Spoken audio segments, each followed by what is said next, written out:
23 heridas de bala. ¿Y sobrevivió? Bueno, esa es la versión que nos llegó, la historia oficial.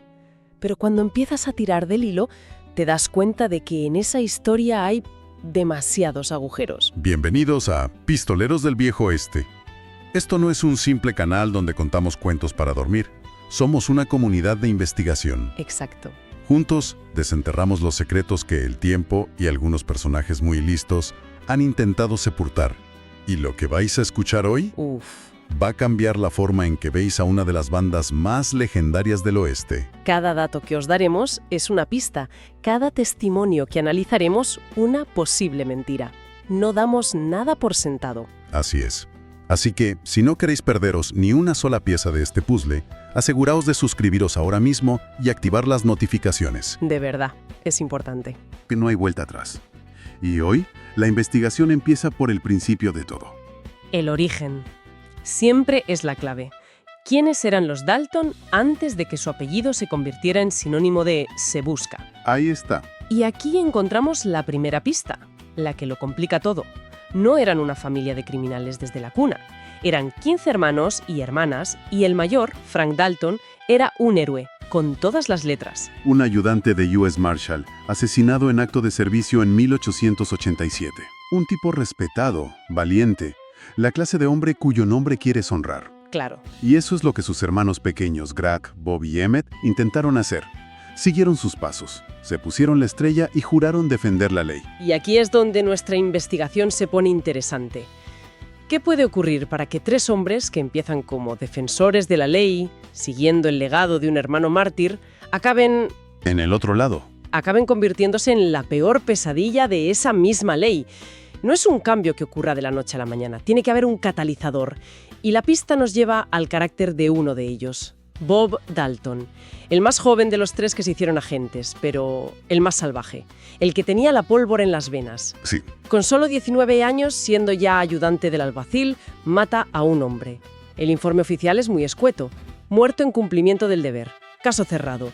Pero si lees entre líneas los periódicos locales de la época empiezas a oír los susurros, la historia que no se contó en el informe. A ver. Al parecer, la víctima había intentado robarle la novia a Bob. Y de repente ese cumplimiento del deber suena más a una excusa, ¿no? Claro. Suena a venganza personal.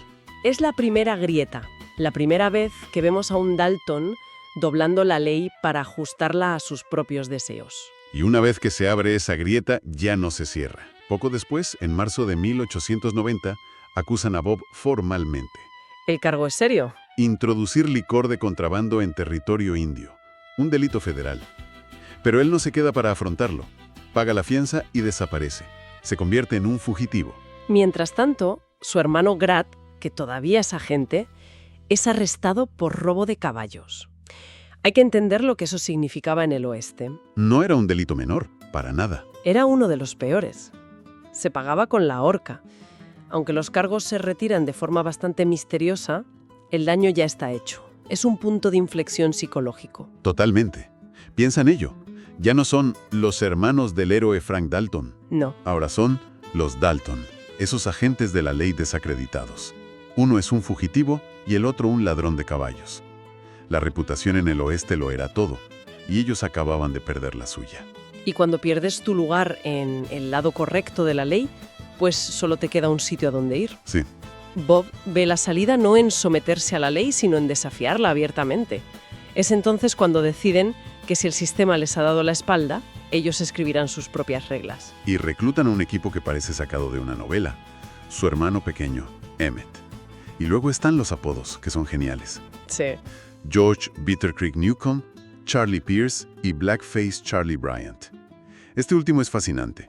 Le llamaban cara negra por una quemadura de pólvora que le dejó media cara marcada para siempre. Imagínate la estampa. No eran simples bandidos. Su método se va perfeccionando con cada golpe, convirtiéndose en operaciones casi militares. El primer gran atraco a un tren, el de la compañía Santa Fe en Wortham, Oklahoma, el 9 de mayo de 1891, es casi un ensayo. ¿Cierto? El botín es pequeño, pero la ejecución es limpia. Aprenden a trabajar como una unidad. Pero es en el atraco de Adair, en julio del 92, donde demuestran que juegan en otra liga. La escena que describen los testigos es de una audacia que roza la locura. Cuéntala. La banda llega a la estación, saquea las oficinas sin problemas y luego, en lugar de huir a toda prisa, hacen algo impensable. Se sientan en un banco del andén. Exacto, con sus rifles Winchester apoyados en las rodillas y se ponen a fumar y a charlar mientras esperan a que llegue el tren de las 9:45 de la noche. ¿Te imaginas la sangre fría que hay que tener? No es un atraco, es una performance. Están enviando un mensaje.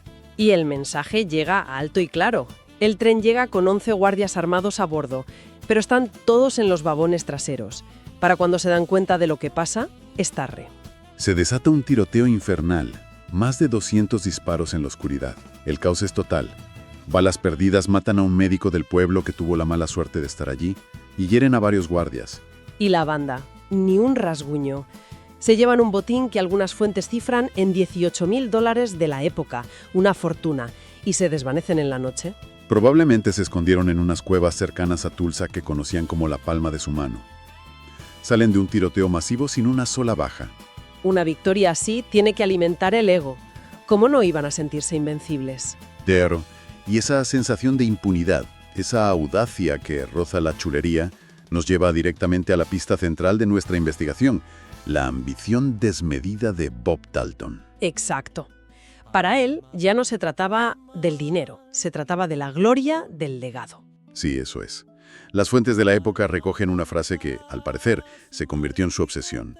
Superar cualquier cosa que Jesse James hubiese hecho jamás.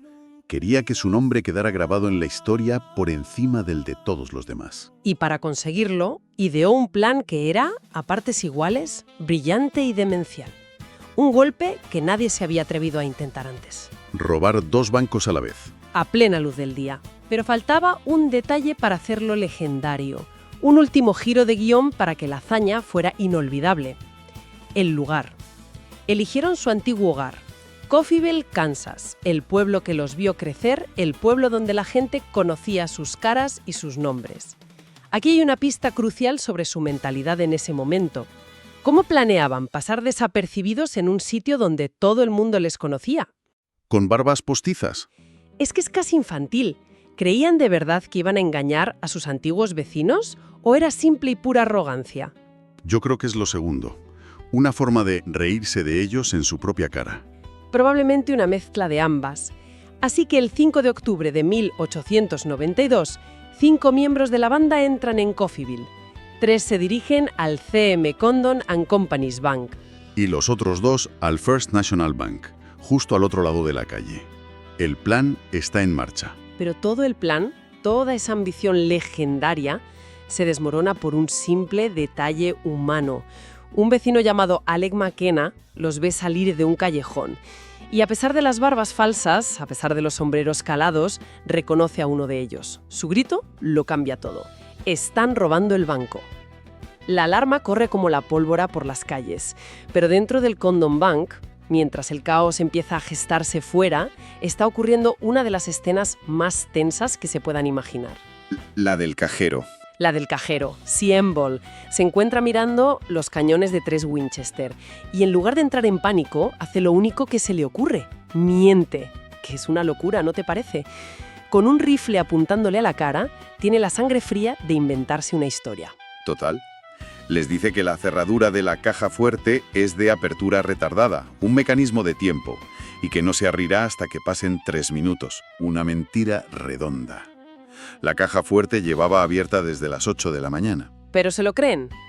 Quizá por la novedad de la tecnología bancaria de la época, o quizá por simple nerviosismo. Pero esa mentira les compra a los ciudadanos de Coffeyville 3 minutos. Y en un tiroteo, 3 minutos son una eternidad. Es el tiempo que necesita un pueblo para despertar y convertirse en un ejército. Coffeyville no tenía un pelotón de alguaciles esperando. No, eran tenderos, oficinistas, herreros. Gente corriente que, al oír la alarma, corrió a las 2 ferreterías del pueblo, cogieron los rifles y las escopetas que estaban a la venta en los mostradores y se apostaron en ventanas y puertas. Cuando la banda por fin consigue salir de los bancos, se encuentran con que el pueblo entero les ha tendido una emboscada. Y su ruta de escape, un callejón donde habían dejado atados los caballos, se ha convertido en una trampa mortal. Un callejón que desde ese día pasaría a la historia con un nombre grabado a fuego. Death Alley, el callejón de la muerte. Y allí caen, uno a uno. El fuego cruzado es brutal. Bob Dalton, el cerebro, el visionario con delirios de grandeza. Grant Dalton, Bill Powers, Dick Broadwell. 4 forajidos muertos en cuestión de minutos. El pueblo había ganado. Pero la victoria tuvo un precio altísimo. 4 ciudadanos perdieron la vida defendiendo su hogar, incluido el marshal del pueblo, Charles Connelly, que fue uno de los primeros en caer. Ya. La calle quedó sembrada de cuerpos, humo y sangre. Y entonces entre los caídos alguien se mueve. Un superviviente, el hermano menor, Emmett. Le cuentan 23 heridas de bala. Y aquí es donde la investigación parece terminar. La banda aniquilada, el pueblo de Coffeyville convertido en una leyenda, el pueblo que detuvo a los Dalton. Una historia perfecta de heroísmo ciudadano. Fin de la historia, ¿verdad? Eso es lo que nos han contado siempre. Pero, ¿y si no es el final? ¿Y si el único superviviente, el testigo estrella de todo lo que ocurrió, el hombre que recibió 23 disparos? ¿Nos ha estado mintiendo a todos durante más de un siglo? Exacto. Piénsalo. Si quisieras controlar una historia, ¿cuál sería la mejor posición para hacerlo? La del único superviviente. La del único que puede contar lo que pasó de verdad. Nuestra investigación ha descubierto la pieza final, la que lo pone todo en duda. Emmett Dalton no murió. Sobrevivió contra todo pronóstico. Le condenaron a cadena perpetua, pero consiguió un indulto y salió de la cárcel tras cumplir solo 14 años. Y al salir, no se escondió. Hizo todo lo contrario. Se mudó a Hollywood. Se convirtió en agente inmobiliario, autor y actor. Escribió un libro, Beyond the Law, Más allá de la ley, para contar su versión de la historia. Una versión curiosamente en la que él y sus hermanos no eran criminales sedientos de gloria, sino víctimas de un sistema injusto. Claro, hombres de ley buenos y honrados que fueron empujados al otro lado. La narrativa perfecta. Y no se quedó ahí. En 1918 llegó a interpretarse a sí mismo en la película basada en su propio libro. Es increíble. Se aseguró de que la cara que viera todo el mundo de los Dalton fuera la que él quería que vieran. Controló la narrativa de una forma magistral. Lo que nos lleva a la pregunta clave de toda esta investigación. ¿La historia que conocemos de la banda de los Dalton es la verdad histórica? ¿O es simplemente el último y más grande atraco de Emmett Dalton? El robo de su propia historia.